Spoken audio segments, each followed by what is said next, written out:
Have you ever wondered what it feels like to witness the largest gathering of humans on the planet? 600 million people, all converging at the same place, the Kumbh Mela. This year is even more special, with cutting-edge technology like underwater drones, AI cameras, and aerial surveillance taking this ancient festival to a whole new level. But hold on, what if I told you that the Kumbh wasn't always just about spirituality and unity? What if I told you it was once a major source of exploitation, a battleground for revolution, and even a center of nationalism? Let's dive into a history that might surprise you. Welcome, everyone.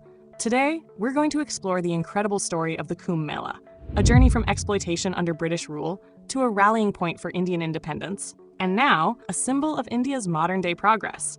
Trust me, you'll never look at the Kumbh the same way again.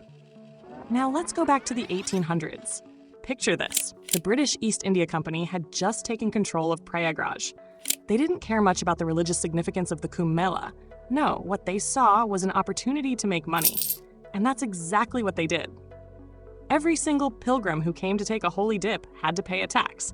Sounds crazy, right? 1 rupee per person. But here's the kicker. In the 1800s, the average Indian earned barely 10 rupees a month.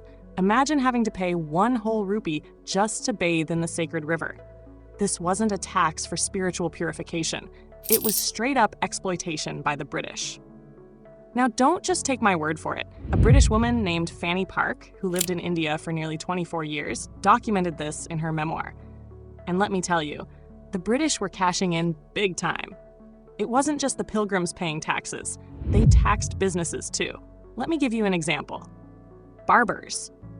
Why barbers?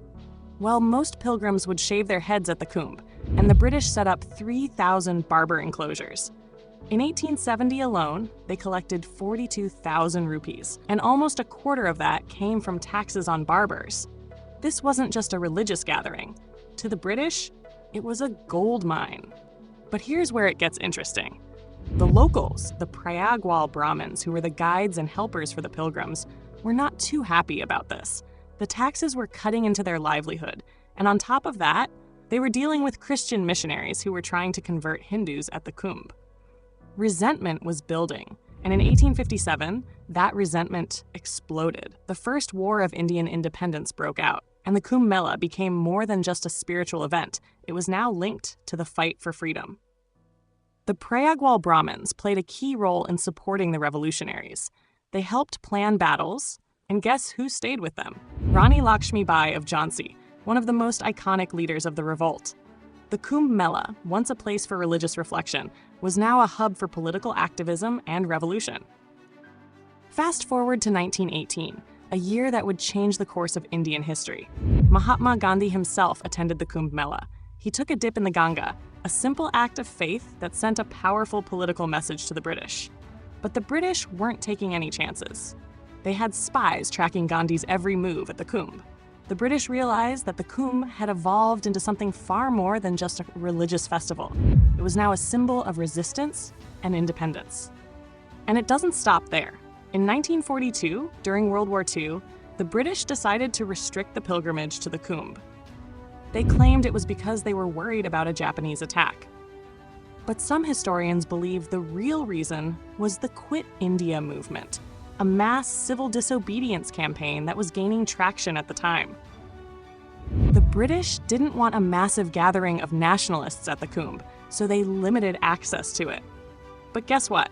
The Kumbh had become more than just a religious gathering. It had become a battleground for India's freedom.